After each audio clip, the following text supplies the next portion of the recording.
do Judiciário, principalmente depois da Lava Jato, mas bem antes já tinha algumas questões que nos inquietavam, que é a forma como se trata o réu, ou ainda nem réu, e já é tratado como tal, né? E a gente percebe um certo exagero. Nós, inclusive, debatemos muito aqui a questão da lei do abuso de autoridade, e a gente percebia que, quando se tratava desse assunto, a rejeição era grande, porque todo mundo associava a Lava Jato. A Lava Jato virou um ícone que é contra a Lava Jato. E até fiz um folder para debater, e debati muito no meu estado, nas rádios, na TV, que não, a lei é para todos, como dizem aí, né? Então, era para o guarda da esquina até o presidente da República, se abusasse da autoridade. Até ironizei dizendo assim, não é para a Lava Jato, ou será que alguém lá está abusando? Né? Então, essa questão inquieta, mas nós aprovamos no Senado a lei, mas ela está dormindo na Câmara, também acho que por conta desse receio de... E aí nós tivemos acontecimentos recentes que nos mostram que estamos no caminho certo do debate, né? Um deles foi o falecimento da dona Marisa Letícia Lula da Silva, que a gente sabe que, depois daquela invasão do apartamento do ex-presidente Lula, Marisa nunca mais foi a mesma, porque era uma mulher alegre, que conversava com todo mundo, que ia na padaria, que ia no açougue, e, de repente, ela murchou, como uma flor que murcha, e ela foi ficando triste e acabou num AVC. E agora, mais recentemente, a morte do reitor, do cancelier lá da Universidade de Santa Catarina, que também nos inquietou muito e me parece que despertou, né? Porque agora a gente vê manifestações de todas as partes. A OAB se manifestou veementemente, né, contra o espetáculo, porque, na verdade, o trabalho é válido, nós apoiamos o trabalho da Polícia Federal. Agora, a forma é que está exagerada. A forma é que virou espetáculo, parece que tem uma satisfação a dar a alguém que não é a população brasileira, né? É o espetáculo para a mídia, e isso tem assassinado reputações. E o reitor não resistiu à humilhação que passou, e por isso fez o que nós vimos aí. A gente diz assim, ele se suicidou ou suicidaram. É sério. Então, dito isso, eu quero passar a palavra a nossos convidados, começar com quem eu chamei aqui pela lista, a doutora Lúcia Helena. A senhora prefere falar depois? Porque o professor Marcelo é um constitucionalista. Eu acho que seria muito bom ouvi-lo do ponto de vista constitucional, porque eu sou muito polêmica. Se eu começar a falar... porque se eu começar a falar, eu vou... Tá bom, então eu mudo aqui a ordem. Vai ficar só eu falando, eu acho que... Tá. Então, só para dizer aqui, o método do debate aqui, para quem ainda não esteve por aqui, né, a gente dá um tempo para cada convidado, normalmente 15 minutos, com a tolerância, a gente vai... Dá uma cutucadinha assim nessa... Não, tem aqui a gente vai botando mais tempo, mas tem uma campainha que toca, que é realmente escandalosa, eu acho. Mas ela toca faltando 1 minuto. Mas não significa que você tem que... Eu sempre... Aqui eu prorrogo mais um, certo? Então, inicialmente, 15 minutos para cada um. Depois, se tem alguém que trouxe alguma apresentação para projetar algum PowerPoint, tem aqui também, pode ser. Mas, então, vamos passar a palavra ao doutor Marcelo.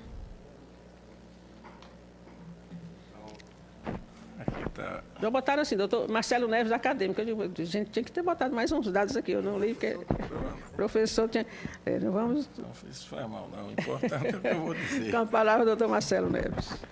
Então, agradeço inicialmente ao convite da Comissão de Direitos Humanos e Legislação Participativa, a senadora Regina Souza, por esse convite, e a todos os senadores aqui presentes, autoridades, deputados, e também cumprimento a mesa. É um prazer estar com pessoas tão representativas do mundo jurídico nessa mesa. E o que eu gostaria de começar é sobre acesso à justiça e imparcialidade, afirmando que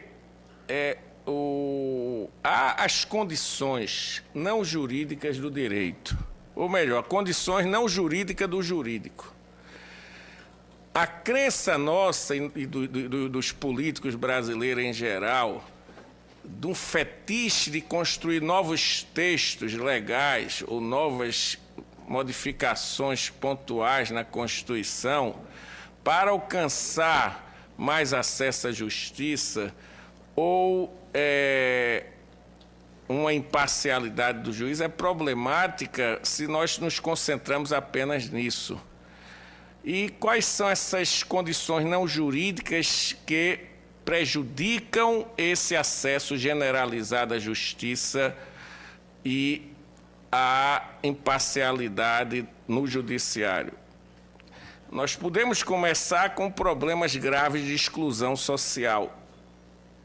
Em qualquer país onde massas imensas são excluídas, você pensa em países africanos principalmente, mas também na América Latina, é claro que cai abruptamente o acesso à justiça e, em conexão com isso, a imparcialidade do judiciário. E a exclusão, eu sustento que ela tem dois aspectos. A exclusão pode ser de baixo, essa que a gente chama exclusão. É do subincluído, do subintegrado, do subcidadão. Quer dizer, se a gente considera inclusão como dependência e acesso aos sistemas sociais em geral e ao direito em especial, nós vamos observar que inclusão implica que você está vinculado ao sistema por direitos e deveres e responsabilidades. E o subincluído, esse que nós chamamos de excluído, ele tem deveres. Ele é preso porque roubou um shampoo no shopping center, de forma até um tanto estranha, porque o princípio da insignificância aí não é considerado, mas ele não tem acesso a direitos básicos. Então, essa situação torna difícil realmente se falar de acesso à justiça com toda a estrutura. Se nós pensarmos em empregada doméstica, que nós somos acostumados a ter no Brasil, quer dizer, a maioria que está aqui, pelo menos, quer dizer, a ideia da empregada doméstica é tão arraigada que, como alguém que vive num plano informal, que a Fundação Getúlio Vargas aponta que 83% das empregadas domésticas no Brasil vivem à margem da lei. Quer dizer, a margem aí é abaixo da lei. Então, é problema de acesso, apesar da Justiça do Trabalho muito relativamente eficiente. Então, esse é um ponto. Mas, de outro lado, o acesso à justiça fica prejudicado quando nós temos sobre incluídos, sobre cidadãos, essa minoria que pode passar por cima da lei e da Constituição e não sofre as consequências devidas. Então, nesse elemento de sobreinclusão e subinclusão, nós temos falta de condições para o acesso à justiça.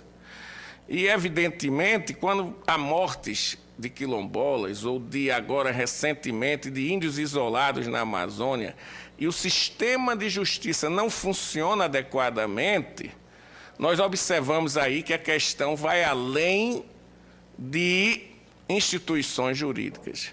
Então, no meu entender, para que a questão do acesso à justiça ganhe um significado prático, é fundamental reformas sociais radicais. Não é possível, por exemplo, as diferenças, mesmo no serviço público de salário, entre um terceirizado que trabalha aqui com salário mínimo e o salário de um senador, é vergonhoso. Quer dizer, é uma coisa que torna a sociedade sem capacidade de integração social.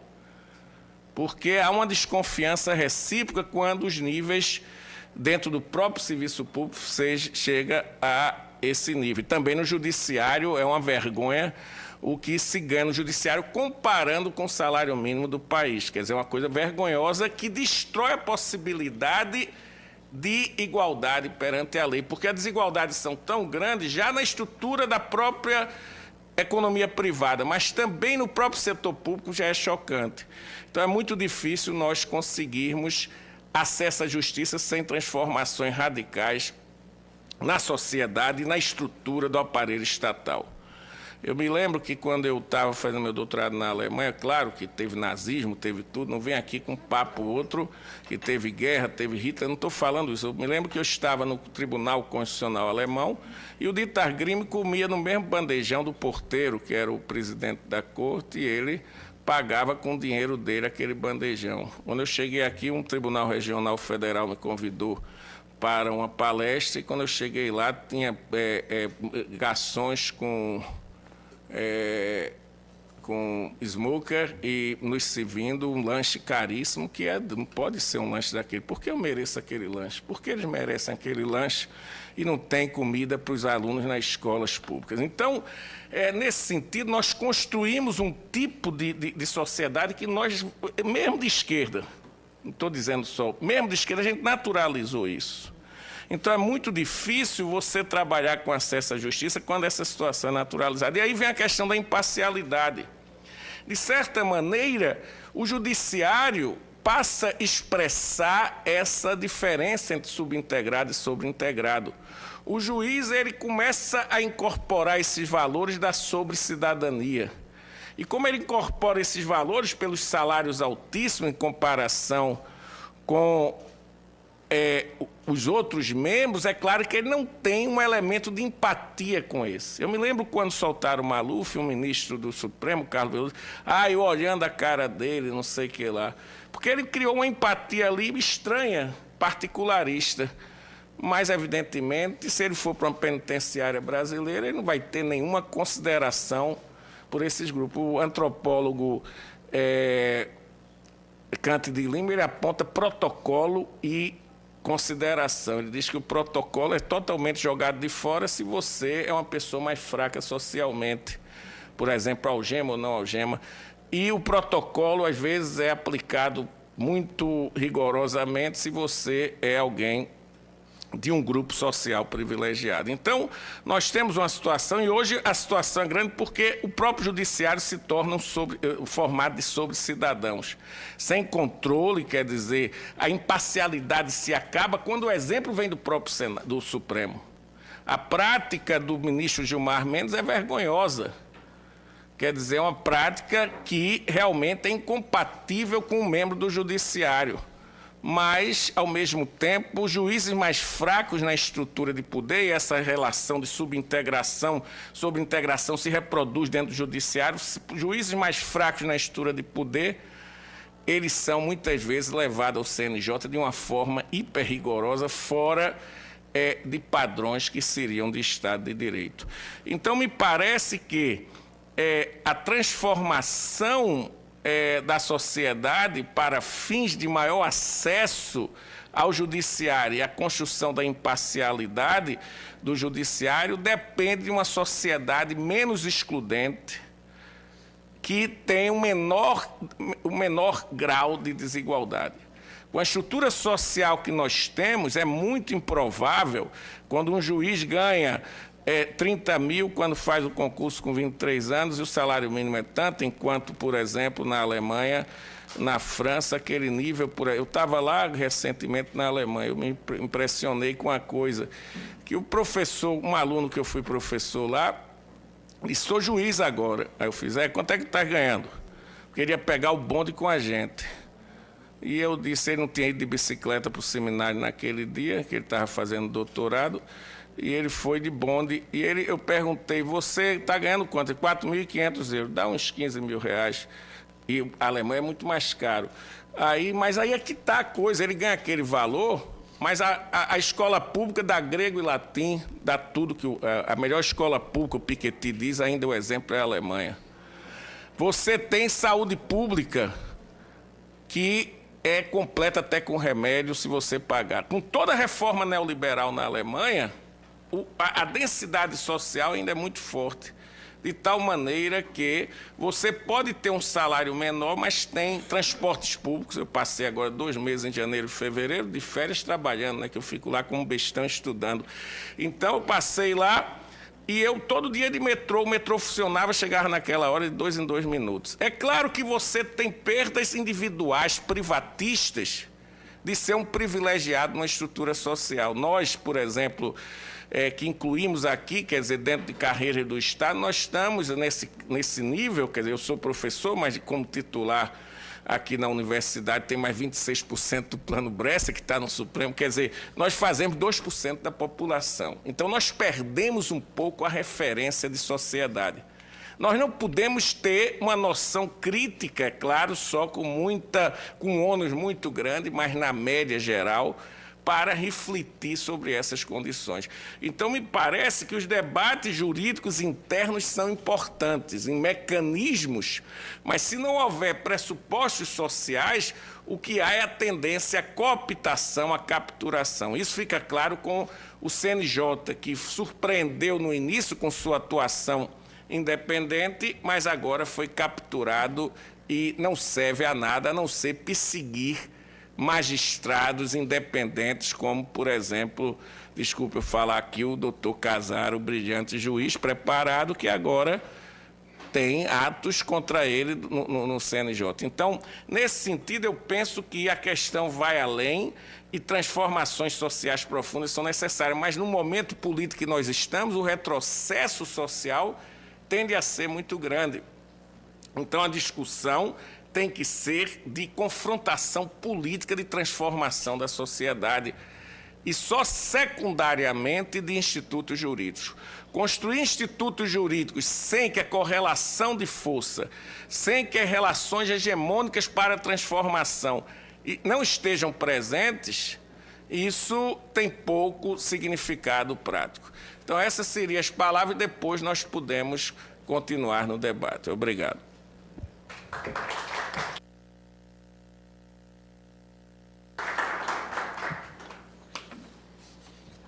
Obrigada, doutor Marcelo. Vou passar a palavra ao doutor Rubens Casara, juiz de Direito do Tribunal de Justiça do Rio de Janeiro, coordenador de processo penal da Imerge. Todas e todos. Só registrar 2 coisas, assim, não sou mais coordenador de processo penal da Emerge e também não ganho R$30 mil por mês, tá, de início. Tirando isso, é um prazer e uma dificuldade falar depois do professor Marcelo Neves, é uma referência no estudo do direito constitucional, um dos raros e principais intelectuais de um direito crítico no Brasil. E um prazer também falar aqui no Senado, uma dessas casas que representa a política, que me parece ser a principal, se não a melhor forma de solução de conflitos. A política que hoje anda tão demonizada, tão criminalizada, o que gera um fenômeno intimamente ligado ao que a gente vai falar aqui da imparcialidade, que é o fenômeno do ativismo judicial ou da politização da justiça. Mas eu queria iniciar saudando a todos na presença da presidenta dos trabalhos, a senadora Regina Souza, tentando contextualizar. Um tema como esse de hoje desloca a discussão para um marco que é o do Estado democrático de direito. O que caracteriza o Estado democrático de direito? A existência de limites rígidos ao exercício do poder, de qualquer poder, do poder econômico e também do poder jurisdicional. Então, acesso à justiça, no marco do Estado democrático de direito, na realidade, não só um acesso à estrutura do poder judiciário, mas um acesso a um tratamento justo dentro do sistema de justiça. E esse tratamento justo dentro do sistema de justiça só pode se dar a partir de uma série de direitos e garantias fundamentais, dentre as quais se destaca a questão da imparcialidade. Hoje a gente está o Estado Democrático de Direito está em crise. Eu acho que nem é de crise que se trata, eu acho que ele foi superado por uma outra forma que eu tenho chamado a falta de nome melhor de Estado pós-democrático, que seria um Estado no qual os limites, o principal dos limites do Estado Democrático de Direito eram os direitos e garantias fundamentais. Então, esses limites hoje eles são afastados em nome de um poder que tem uma única funcionalidade, que é produzir e gerar lucro, atender aos interesses das elites, dos detentores do poder político e do poder econômico, que hoje se identificam. Bem, dito isso, como é que deve ser entendida a imparcialidade? Imparcialidade aqui como condição de possibilidade de acesso a uma ordem jurídica justa. Eu acho que a gente tem que primeiro traçar, eu vou procurar fazer uma abordagem diferente da que fez o professor Marcelo, até para não ficar repetindo, mas acho que a gente tem que traçar uma diferença entre o que eu tenho chamado de neutralidade e de imparcialidade, ou de imparcialidade no senso comum e a imparcialidade necessária ao acesso à ordem jurídica justa. O que seria neutralidade? Neutralidade, por definição, é a ausência de valores. E todos nós temos valores que são agregados à nossa personalidade na nossa caminhada histórica. Então, a neutralidade ela é impossível, porque todos nós somos seres que temos valores que vão condicionar o nosso modo de ver o mundo, o nosso modo de atuar no mundo. Já a imparcialidade, essa que a gente pode exigir do juiz, seria uma espécie de equidistância dos interesses em jogo. Para ser mais exato, e aqui recorrendo um pouco à psicanálise, seria aquilo que os psicanalistas chamam de uma posição de não saber. O juiz não pode chegar numa determinada causa já sabendo algo que o influencie para julgar num sentido ou em outro. Ele não pode chegar já numa determinada causa com uma certeza que irá fazer com que ele necessariamente julgue num sentido ou em outro. Esse não saber, ele é condição de legitimidade de qualquer julgamento que se quer justo. Então, são necessários requisitos que permitam e assegurem essa posição de não saber, que impeçam o comprometimento com uma das hipóteses parciais, ou com a versão do autor, ou com a versão do réu. Falei de imparcialidade, vou falar do contrário, desse comprometimento da imparcialidade, que é a parcialidade. A parcialidade, ela se revela no sistema de justiça, basicamente, e aqui eu estou fazendo uma redução, e toda redução é problemática, ela se revela basicamente de duas maneiras. A primeira delas é a gente poderia chamar de má-fé. O cara é parcial de fato, ele entra num determinado caso com vontade de favorecer uma das partes. Vamos imaginar que ele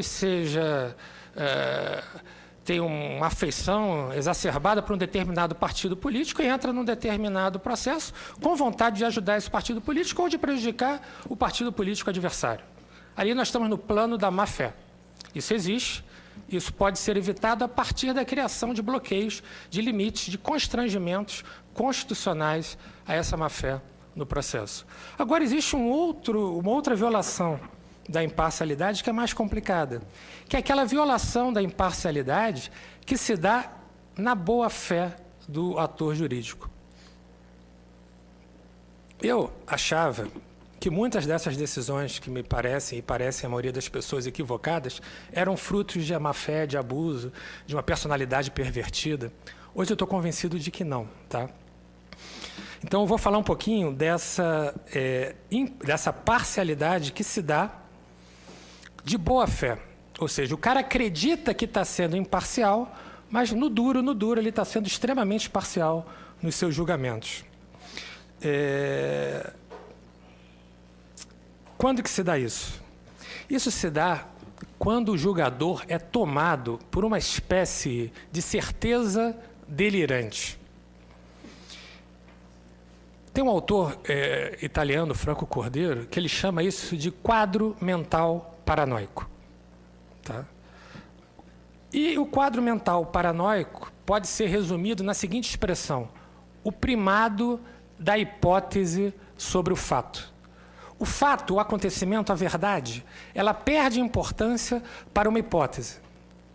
O juiz, em vez de tentar descobrir a verdade, ou seja, a partir das provas, ser convencido de uma determinada versão, de tentar se aproximar da verdade eticamente possível, ele passa o processo todo tentando comprovar a hipótese que ele assume, desde o início, como verdadeiro.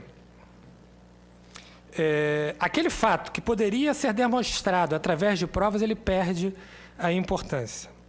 O juiz passa a querer demonstrar a hipótese que ele assume, uma hipótese que é parcial. Quando ele adere subjetivamente a uma hipótese parcial, ele compromete a imparcialidade, ele atua de maneira parcial.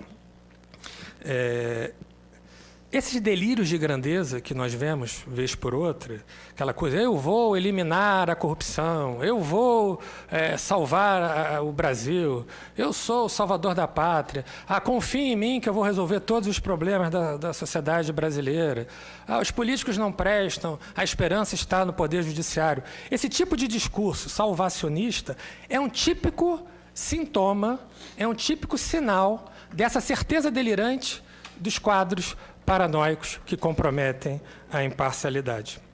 Eu vou dar 2 exemplos rápidos que me parecem importantes para tentar mostrar como isso funciona no dia a dia. Eu estou vendo aqui algumas pessoas jovens. Quem aqui já teve o celular violado pelo parceiro, parceira, companheiro, companheira, marido, mulher? Pegaram o celular e olharam os conteúdos das mensagens. Pelo riso do pessoal ali atrás, que eu já fui vítima várias vezes, etc. Só não querem dizer. Só não querem dizer. Bem, quando alguém chega a mexer no celular do outro, violando a intimidade, é porque, no fundo, já tem uma certeza de que vai encontrar alguma coisa. Porque se não se comprometesse psicologicamente com essa certeza de que vai encontrar alguma coisa, não mexeria. Da mesma maneira, um juiz que viola os direitos e garantias fundamentais, acreditando que, assim fazendo, vai fazer justiça, é porque ele já está comprometido psicologicamente com uma das versões parciais. Nesse momento, está caracterizada a violação da imparcialidade. Tá? Um outro exemplo desse movimento. Vamos pensar nas delações premiadas, que estão tão em voga, tão na moda. A delação premiada trabalha com um conceito que não é o conceito de verdade, é o conceito de informação. Tá? A verdade aqui, eu não estou falando em verdade aristotélica, adequação entre o que é dito. Estou falando aqui de uma tentativa de se aproximar do que efetivamente aconteceu, ciente das limitações humanas de descobrir a verdade como um todo, já que todo conhecimento é parcial. Tá? Estou falando aqui de um compromisso com a verdade. Na delação premiada não há esse compromisso com a verdade. Por quê? Porque se parte de uma certeza delirante em relação a uma hipótese. Então, o que interessa é a informação. Uma informação que só é útil quando confirma a hipótese que o juiz, ou o promotor, ou o delegado já assumiu como verdadeira. Percebam, quando você está no campo da violação da imparcialidade, você também se afasta do ideal de busca da verdade, de busca da solução justa para um determinado caso. Você está no campo da adoção de uma narrativa compatível com a hipótese já assumida como verdadeira. Isso gera uma série de distorções. Bem, basicamente era isso que eu queria colocar nessa fala inicial, até para permitir um diálogo, um debate, que me parece que é sempre a parte mais interessante desse tipo de encontro. Muito obrigado.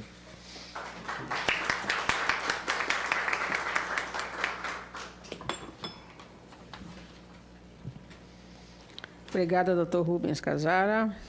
E agora sim, a doutora Lúcia Helena Oliveira, promotora de Justiça do Ministério Público do Distrito Federal. Obrigada. Bom dia a todos. Finalmente, o meu coletivo chega ao Senado. Eu dei notícia do nosso coletivo, que se chama MP Transforma, feito de promotores e procuradores da República, interessados em democracia, em transformação. A senadora, inclusive, não sei se ela se lembra disso, ela ofereceu o Senado para o lançamento do MP Transforma, e nós não aceitamos porque a vigilância do CNMP é muito rigorosa, e estávamos todos respondendo a PAs, processos administrativos, porque fomos a um ato segurando uma faixa dizendo impeachment é golpe.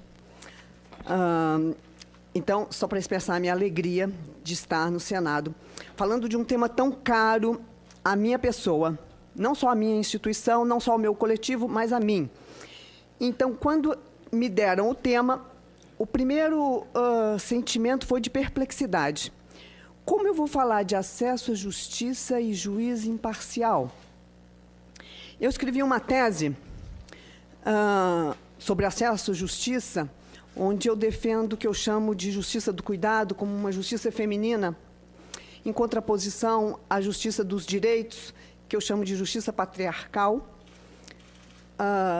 E a primeira coisa que eu faço no meu primeiro capítulo é defender a falência do sistema posto.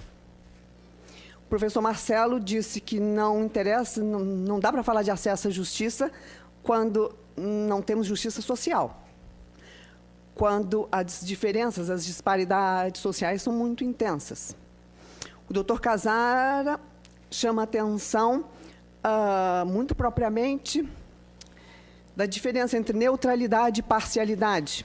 A neutralidade é uma quimera, mas, no estado de exceção que vivemos hoje, um quadro paranoico e psicótico como esse, delineado pelo Dr. Casara muito bem, inclusive, resta normal. Dilma não pôde ter Lula como ministro, mas o sedizente presidente pode transformar uma secretaria em ministério para proteger um dos seus. Isso é justiça? Ou é uma certeza delirante que tenta sempre provar uma hipótese? Na minha tese, eu defendo que o sistema como é posto, ele é delirante. Que o juiz imparcial jamais poderá se abster das representações subjetivas que informam a sua posição dentro do processo. Ele precisa, ele promotor e ele juiz, dentro do processo, fazer um exercício diário de meditação, de silenciar a sua mente, para poder ter um processo de escuta realmente afastado, imparcial do que está acontecendo. Na minha tese, eu sugiro que o ensino jurídico deveria começar ensinando meditação. Sim, doutor. Vamos meditar, para que, quando colocamos as nossas togas, nós deixemos para trás os nossos preconceitos e atentemos para a lei. Nós estamos sob a égide de uma Constituição contra-hegemônica. É preciso que se diga isso. Essa Constituição é avançadíssima. Eu tenho orgulho. A minha turma é de 1989. Eu fui sabatinada, minha prova oral, ainda na vigência... Não, a prova escrita foi na vigência do regime constitucional anterior, mas a oral já foi na vigência da Constituição de 88. Tive muita alegria em ser sabatinada, primeiramente em direito constitucional, acho que alguns dos senhores não vão gostar do que eu vou dizer, e defender o Ministério Público como um quarto poder. O quarto poder que reconhece que a justiça não mora com o juiz, que a justiça mora com o injustiçado. O quarto poder que traduz para o juiz o sentimento de justiça do injustiçado, de acordo com o sistema jurídico. O juiz é inerte, ele não pode andar, ele não pode conversar com o injustiçado. Mas o Ministério Público é o juiz que anda, que suja o sapato e precisa conversar com o injustiçado para saber qual é o sentido de justiça que ele tem. Só ele sabe. Eu não sofri aquela injustiça. Aí eu olho para o sistema posto, adequo e mostro para o juiz.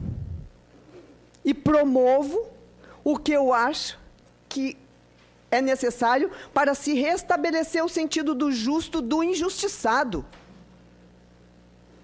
Por isso eu sou promotora de justiça. O juiz é juiz de direito. Eu sou promotora de justiça. Não chamo... Escrevi um artigo muito pouco divulgado, graças a Deus, porque senão vou responder a outro processo no CNMP, sobre as blindagens e as criminalizações que o sistema de justiça paulista faz. Eu chamo de sistema de injustiça. Quando você blinda os amigos e criminaliza os inimigos, persegue os inimigos, é o que você está fazendo. Tudo que ele fizer está errado. Eu dou um jeito. Eugênio Aragão começa um texto dizendo em alemão, o professor conhece, porque morou na Alemanha, um dito popular que diz: quando não cabe, a gente faz caber. É a verdade delirante. Não é crime. Mas eu vou escrever 232 páginas de uma sentença anunciada para criminalizar o meu inimigo. Isso é justiça? Sequer é dicção do direito. Eu condeno o sistema de injustiça a ser chamado de sistema de dicção do direito. Se esse sistema se constrangesse a dizer o direito, nós já estaríamos salvos. Sim ou não? Da verdade delirante. Não é? Meditação. Vamos meditar. Deixa eu ler para vocês. A primeira página da minha tese começa com uma citação. Vocês já ouviram falar de Murdoch? Murdoch é uma escritora irlandesa que casou-se com um inglês, morava na Inglaterra, professora de Oxford. Ela escrevia romances, novels, e ela sempre defende uma tese. Então, dois personagens. O Júlio é um cara cínico e o Rupert é um cara que confia. O filho dele está sendo submetido a um conselho escolar e vai ser expulso da escola. O Júlio chega para ele e diz: olha, escuta aí, cara, não existe o juiz perfeitamente justo. Porque se ele existisse, eu cairia de joelhos e beijaria os pés deste juiz e aceitaria qualquer punição que ele me desse. Mas essas palavras são apenas palavras e sentimentos. Não existe um tal ser e não existe um conceito, porque se existisse, ele seria só vazio e sem sentido. Eu digo a você que um juiz perfeitamente justo é apenas uma ilusão. Mas o Rupert tem um filho submetido a um conselho escolar, então ele diz: eu não acredito em juiz, mas eu acredito na justiça. Isso está na primeira página do meu primeiro capítulo, onde eu tento desmontar o que a gente poderia chamar de justiça algorítmica. O que é um algoritmo? Um algoritmo é um conjunto de regras lógicas que o programador organiza e aplica põe no computador, joga as informações no computador e o computador tem que fazer algumas tarefas. Os senhores concordam comigo que parece com o programador é o legislador, que monta o algoritmo, dá para o juiz, e o juiz, se fosse um computador, sempre na presença dos mesmos elementos, ele daria o mesmo resultado. Queremos uma justiça de computadores? Não queremos. Queremos um sistema de dicção de direito humano, capaz de perceber diferenças. Nesse sentido, uma justiça baseada em algoritmo, na aplicação da lei cega, não tem lá a estátua com a venda. Sabemos que é um teatro. Não existe ninguém de venda. O julgador não meditou suficientemente para vestir a toga e não sofrer do mal psiquiátrico apontado pelo Dr. Casara. A Lava Jato foi julgada recentemente num tribunal popular e o Cacai foi muito feliz em sugerir que a Lava Jato seja submetida a medida de segurança. O que é medida de segurança? É quando a pessoa sofre de um transtorno psiquiátrico, né? Juiz criminal. A gente não aplica pena, a gente aplica medida de segurança. Coloca o cara no hospício, o cara é doido. Vou colocar a Lava Jato no hospício. A Lava Jato precisa aprender a respeitar a Constituição, a respeitar a lei. O meu coletivo traz 2 propostas legislativas. Alteração dos artigos 252 a 256 do CPP, especificamente o 254, e do CPC, 144 a 148, para alargar a previsão de impedimento do juiz. Impedimento e suspeição são coisas diferentes do juiz imparcial. Suspeição é foro íntimo, não tem muito o que fazer. Mas, objetivamente, se o juiz é fotografado conversando no ouvido do opositor político do seu réu. Se o juiz vai aos jornais, como o presidente do TRF4 o fez, e faz apreciação de valor da sentença que ele vai julgar, diz que a sentença do Moro é irrepreensível, ele já é suspeito. Fora dos autos, ele já diz o que ele acha da sentença? Que é isso? Está delirando. Interna o cara. Mas não é ele que responde a processo no CNJ. Não é ele que responde processo da Dallagnol no CNMP.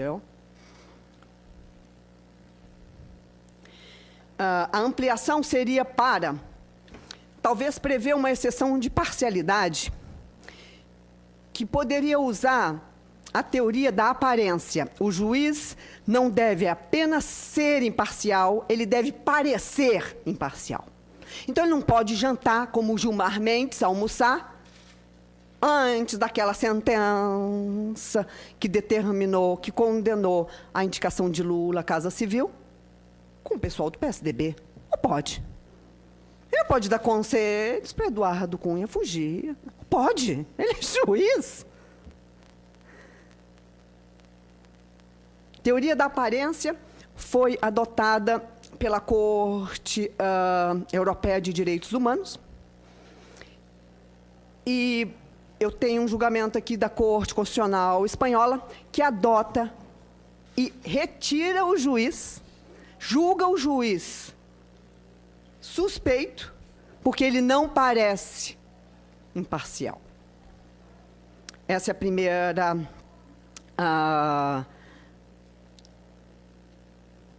ideia que o meu coletivo traz para emendar a lei, para tentar... Sim, já estou acabando. A segunda eu defendo, o meu coletivo não gosta disso, mas eu vou defender aqui. Eu defendo que os conselhos superiores de todos os ministérios públicos estaduais, o Conselho Nacional do MP e o Conselho Nacional de Justiça, precisam de ter 80% de participação popular, voto popular. Porque o que adianta recorrer à Corte Interamericana de Direitos Humanos, mostrar que Lula e outros têm os seus direitos humanos infringidos quando não são julgados por juiz imparcial, e multar o Estado brasileiro. Muda alguma coisa no processo? Não. É só um vexame que ninguém deles, dos indesejáveis, estão ligando. Não é aí. Mas se eu levo ao CNJ com representação popular, tipo conselho tutelar, a pessoa faria uma prova para mostrar alguma capacidade, né? E nós votaríamos para que essa pessoa trouxesse democracia radical para esses conselhos. Para que nós, promotores e juízes para a democracia, Ministério Público para a transformação, não ficássemos somente nas mãos de quem vai nos condenar. Para que a transparência do sistema de injustiça e do sistema do Ministério Público fosse garantida. Como que o Ministério Público gasta o dinheiro? De onde vem o dinheiro? Ministério Público Paulista, com o governador de Estado. O PSDB tem mais de 14 anos, eu acho, né? Que não troca. Que o PSDB... 20. E sempre sai do Ministério Público o secretário de Justiça. Então, a porta de entrada e saída da cadeia já está delineado. Preto e pobre, preso. A juíza respondeu lá no CNJ por conta de ter liberado alguns presos que estavam evidentemente em excesso de cumprimento de sentença. Então, eu gostaria de agradecer. A minha tese é fácil de encontrar. É uma tese que vai contra o sistema posto e sugere a criação de uma justiça feminina, senadora, que entenda o que é empatia e que medite para não impor ao outro aquilo que eu acho que é justo. O que eu acho serve para a minha vida, mas para a vida da senhora, para a sua vida, é outra coisa. Obrigada.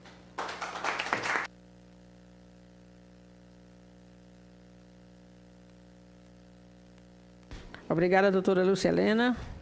Vamos ouvir o doutor Paulo Boal, diretor de Assuntos Legislativos da ANAMATRA. Senadora Regina, só me desculpe, eu vou ter que pedir licença, vou ter que sair, que nós temos uma audiência pública na CAI agora com o presidente do Banco Central.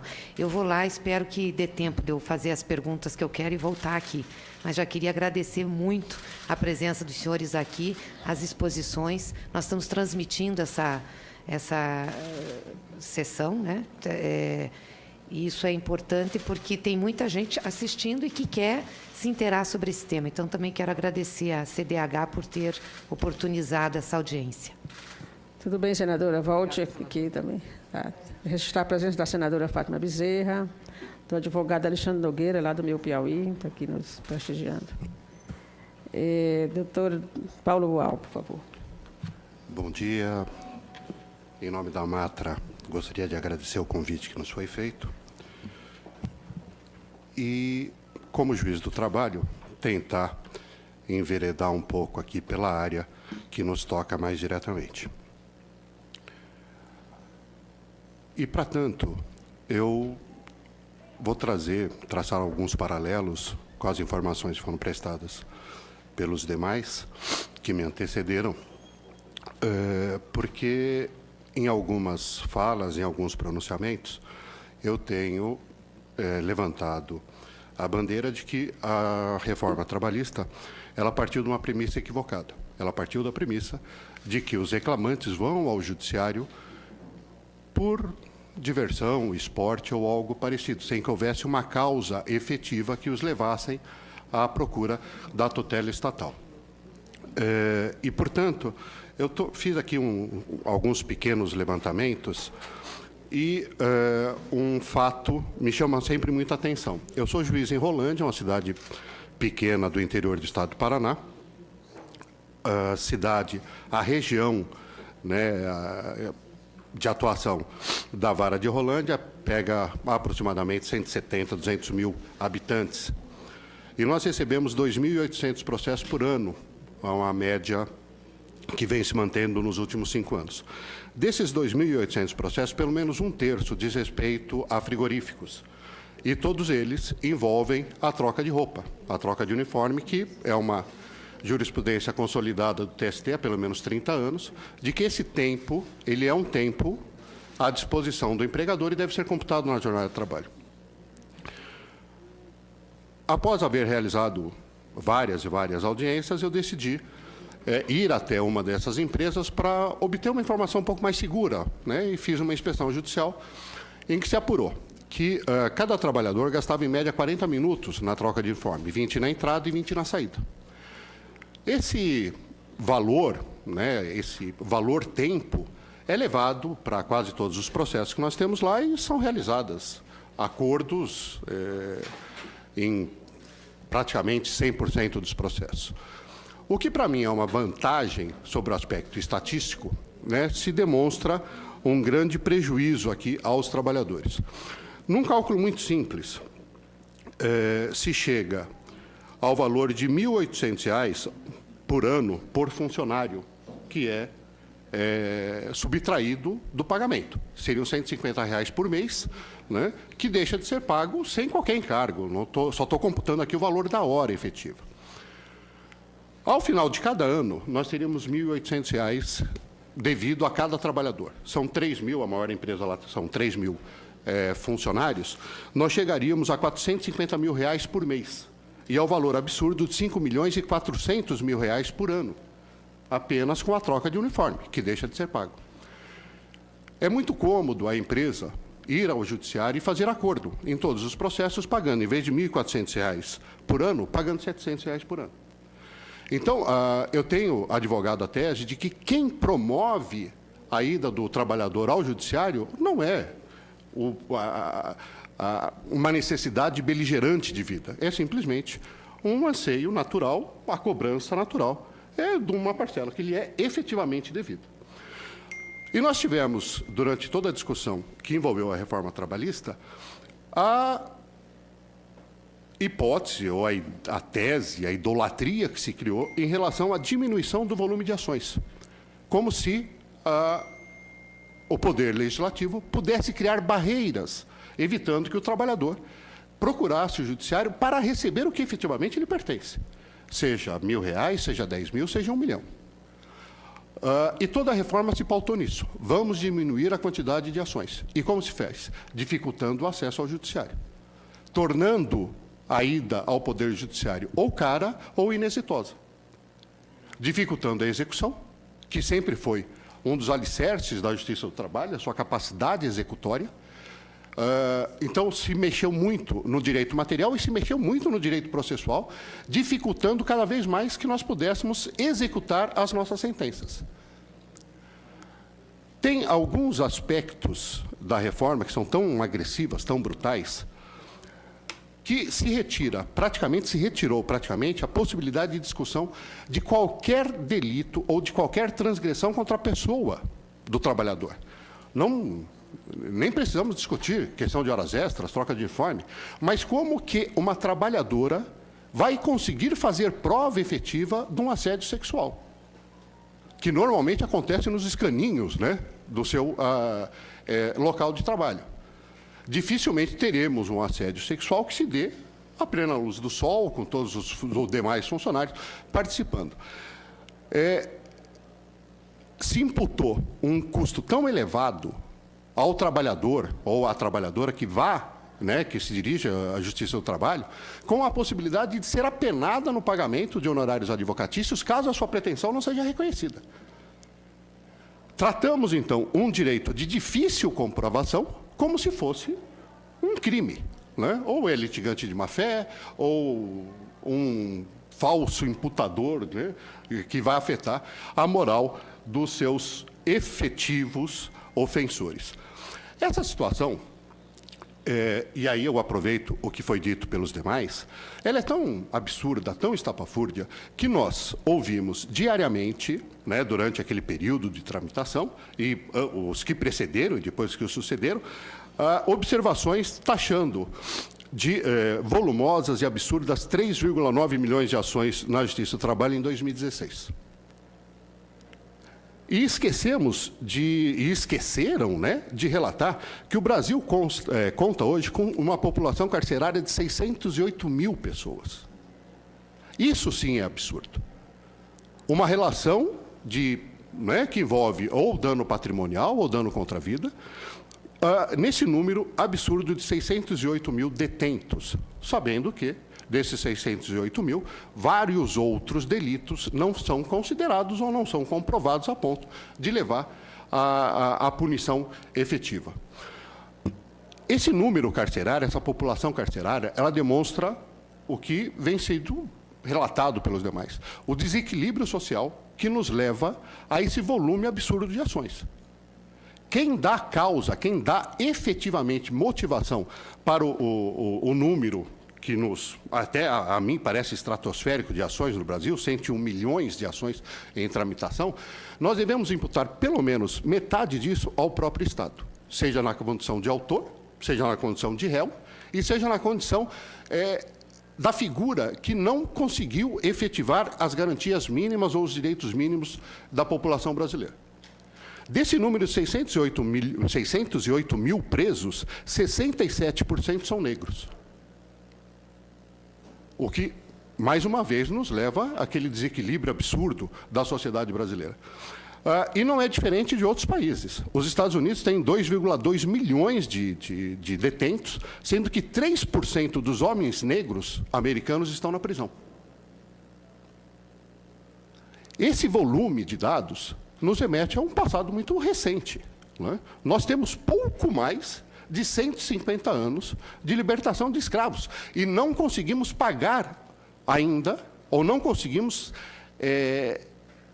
tornar o Estado o minimamente equilibrado a fim de compensar ou estabilizar os prejuízos que essa população teve no país, seja aqui, seja nos Estados Unidos. Nós carregamos o estigma da escravidão até hoje e o Estado brasileiro, como o Estado americano, não consegue prover essa desigualdade. E o que ele faz? Ou aprisiona ou dificulta o acesso ao judiciário na sua categoria mais básica, que me parece hoje ser a justiça do trabalho. A porta de acesso mais rápida, né, para obtenção de um mínimo resultado econômico efetivo. Seja dificultando o acesso típico pela diminuição, pela restrição de direitos, de direito material, ou seja, dificultando a execução efetiva da sentença. E isso nos leva a quê? A beneficiar cada vez mais as empresas frigoríficas ou as empresas têxteis que se valem de estratagemas como o não pagamento da troca de uniforme, utilização de mão de obra terceirizada boliviana, paraguaia, haitiana. Isso mostra o Estado pendente sempre ao resultado do capital.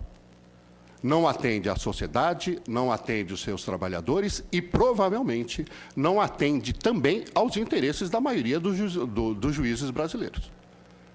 E aqui eu faço uma defesa do que me parece ser um judiciário bastante comprometido em sua essência, né? O Ministério Público da mesma forma. E eu até pedi a autorização para o doutor Casara para fazer uma citação de na ocasião me chamou muita atenção, um escrito dele, eram os 14... Esse título quem deu foi... Mas seriam os 14 sintomas, ou os 14 do juiz autoritário. Né? Num deles, e agora estou com dificuldade de abrir aqui a internet, me chamou muita atenção na época, e eu me lembrei agora, que ele diz, o juiz autoritário é aquele que gosta, né, de tornar submisso as pessoas que estão numa condição hierárquica inferior ou numa condição econômica inferior e, ao mesmo tempo, se mostra submisso a qualquer pessoa que esteja em condição hierárquica superior ou econômica superior. É o juiz que foge completamente à figura de independência que se espera de um magistrado, que se espera de um promotor de justiça e que se espera de um parlamentar. Né? E aí me vem, e já estou terminando, senador, uma das definições mais legais que eu conheço sobre poder né, o poder opressivo. Que poder, exerce poder aquele que pode causar dor. É um conceito católico, né, que se estabeleceu durante muito tempo. Detém poder aquele que pode causar dor ao outro indivíduo. E nós temos visto isso com certa frequência entre as autoridades que detêm o mínimo, seja uma fração mínima do poder estatal. Enquanto eu não puder causar dor no meu semelhante, eu não estou efetivamente transparecendo o meu poder. E aqui, eu acho que a figura do Dr. Casara é perfeito. Ele é opressor em relação às pessoas que ele julga estarem em condição inferior e é submisso a todos aqueles que ele também julga estarem em condição superior a ele. É tudo que nós não queremos na magistratura, é tudo que nós não queremos no Ministério Público e, principalmente, é tudo que nós não queremos no Parlamento.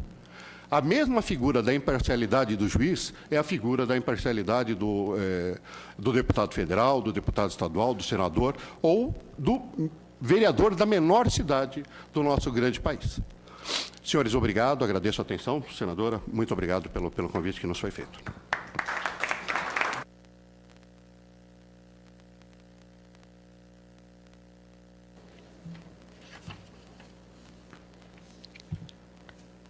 Obrigada, doutor Paulo Boal, diretor de Assuntos Legislativos da ANAMATRA. Vamos ouvir a doutora Fabiana Gadelha, que é diretora de Programas da Secretaria Nacional de Cidadania do Ministério dos Direitos Humanos. Bom dia. Muito obrigada, senadora, pelo convite. Os palestrantes, que eu já conhecia de ler, e é muito importante que eu possa conhecer a cada um pessoalmente. Militar em direitos humanos é uma tarefa muito árdua, porque não podemos fugir ao tempo, não podemos fugir às dificuldades, temos sempre que insistir. Em períodos de bonança, em períodos de dificuldade, falar das pessoas que têm os seus direitos violados é falar das pessoas que são destratadas como seres humanos. E comumente sabemos que a sociedade ignora o conceito de direitos humanos como um direito das pessoas, de qualquer pessoa. A pessoa que está dentro de suas casas, as pessoas que estão na rua, as pessoas que têm condições de acessar aos direitos básicos e aquelas pessoas que não têm. Mas, infelizmente, quando a mídia fala de direitos humanos, ela sempre atrela ao conceito das pessoas privadas de liberdade, das pessoas que cometeram algum ato considerado danoso ou criminoso, e aí marginalizam esse conceito dessa política que é importante. Hoje sabemos, pela fala dos presentes, que esse Estado autoritário prejudica todas as pessoas, de todas as classes sociais, de todos os saberes, de todas as posições. Porque quando a justiça ela deixa de aplicar o direito, mas ela se torna justiceira, o resultado que nós vemos é esse estado difícil que nós temos vivido todos os dias, onde se tenta diminuir a maioridade penal por acreditar que essa é uma situação que se trará justiça, e não é verdade, ela vai trazer mais injustiça, onde se tenta aumentar o tempo de internação, porque se acredita, ficando mais tempo presos, mais tempo fora do convívio social, eles aprenderão a se comportar como se acha que deve. Então, o que eu vou falar aqui não é nada mais, nada menos do que aquilo que já foi dito extensamente pelos companheiros da mesa. Doutora Fabiana, só interromper um pouquinho, eu dou o desconto aqui, eu vou me ausentar um pouquinho, chamar a senadora Fátima para presidir aqui um pouco, está havendo uma votação na outra comissão, tenho que ir lá.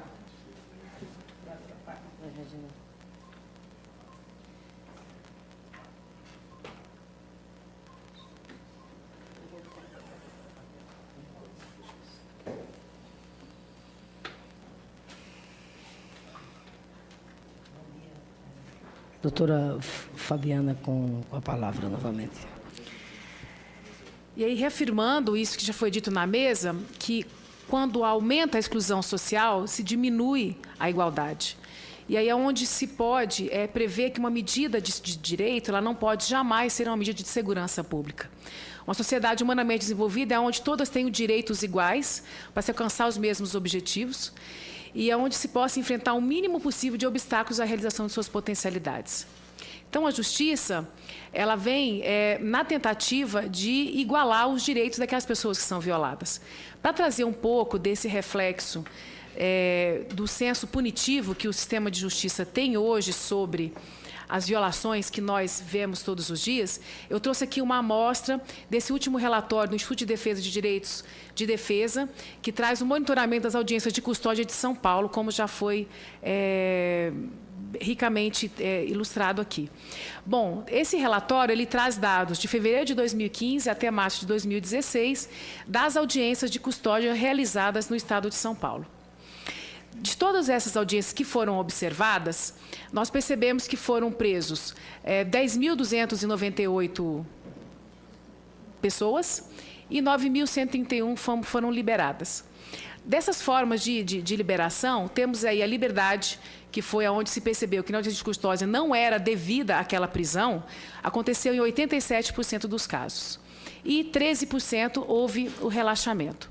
Então, a gente percebe que a revelia de todo o sistema de garantia penal, do sistema de processo penal, da Constituição que nós temos, muitas pessoas têm a sua prisão decretada, sua prisão decretada através do Estado, mesmo estando numa situação irregular. E nós estamos falando de um sistema eminentemente diferenciado, que é um sistema de São Paulo, que ele reflete o quê? Onde se haveria ali um sistema de justiça mais preparado, um Ministério Público qualificado, uma defensoria atuando de uma forma abrangente. Só que nós percebemos a desigualdade dessas pessoas que são presas através da sua cor, como bem disse o professor Paulo, onde 62% das pessoas negras são presas em detrimento do restante que são brancas. Ou seja, será que são somente elas que praticam os atos? Ou será que elas que são visibilizadas por aquele agente julgador, de que elas sim poderiam causar um mal à sociedade? Comparando com os dados do sistema de justiça, e aí nós estamos avaliando o sistema, o monitoramento das audiências de custódia em comparação com o sistema de justiça. Nós percebemos que, no sistema prisional, os brancos referem-se a 37%, enquanto que os negros, 45% no Brasil. Observando o tipo de pena, onde você faz, a partir do momento que a pessoa entra no sistema penal, 213 casos foram convertidos em penas de prisão, ou seja, elas foram reafirmadas como o caso de prisão. Mas se você observa o número de pessoas que dentro desse contexto declararam como usuários de droga, nós temos aí 159 pessoas, ou seja, 40% das pessoas que foram presas dentro da audiência de custódia se observou que estava vinculado ao uso de drogas. A idade. Nós percebemos aqui que os jovens são os mais atingidos pelas prisões atemporais, os maiores de 18 até os 24, os menores de 30 anos. Se percebe que também que os homens são a maioria dominadora, né, da situação de prisões que são consideradas arbitrárias, aonde 30% têm entre 18 e 24 anos no sistema carcerário, e 11% no sistema, se você comparar o crescimento da população brasileira com o percentual das pessoas que são encarceradas, houve um crescimento de 11% na população brasileira, enquanto que houve 30% de presença de jovens dentro do sistema prisional. Ou seja, se prende muito mais do que se crescem os jovens no Brasil. O grau de instrução da população prisional também declara um pouco dessa expressão da exclusão social que o brasileiro é submetido quando ele se depara com alguma situação que ele possa restringir a sua liberdade. 64% das pessoas, elas tinham o primeiro grau completo. Ou seja, a grande maioria não tinha condições de acessar um sistema prisional diferenciado.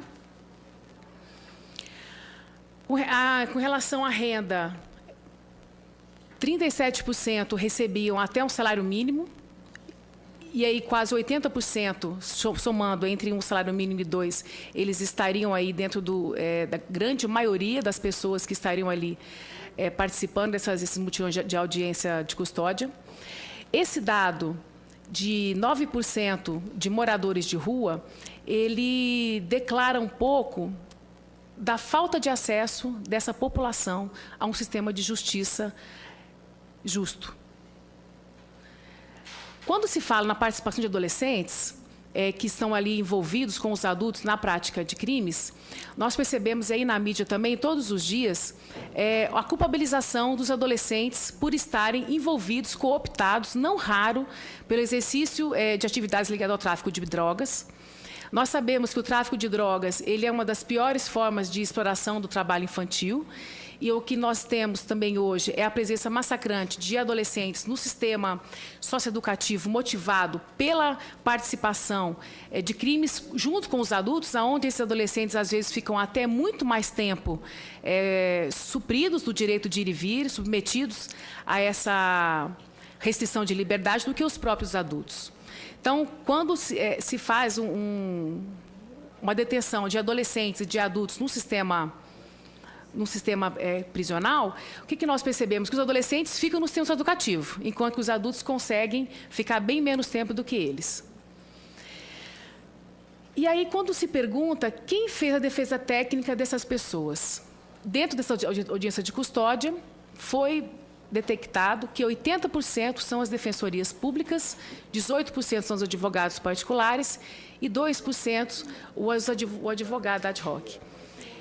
E quando se fala em acesso à justiça, como que nós vamos garantir que esse juiz seja sensibilizado, que essas provas sejam produzidas, que essa defesa técnica seja viabilizada para essa população que é negra, que é pobre, que não tem capacidade financeira de contratar um advogado particular, por mais que ele tenha direito a uma defesa técnica qualificada?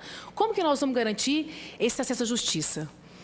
Para nós, dos direitos humanos, nós percebemos que a Defensoria é o grande parceiro dessa população. E a prova disso é justamente o que se percebe quando 80% dos casos das pessoas privadas de liberdade que estão ali participando desses mutirões de audiência de custódia, eles são atendidos pelos defensores públicos. Isso quando existem defensores públicos nos estados, que é o caso de São Paulo. Imagine-se nos estados onde a Defensoria não está devidamente estruturada. Utilizando também os relatórios do Diálogo sobre Justiça, que foi publicado o ano passado, nós temos aí que somente 13% das unidades jurisdicionais elas são abrangidas pelas defensorias públicas estaduais.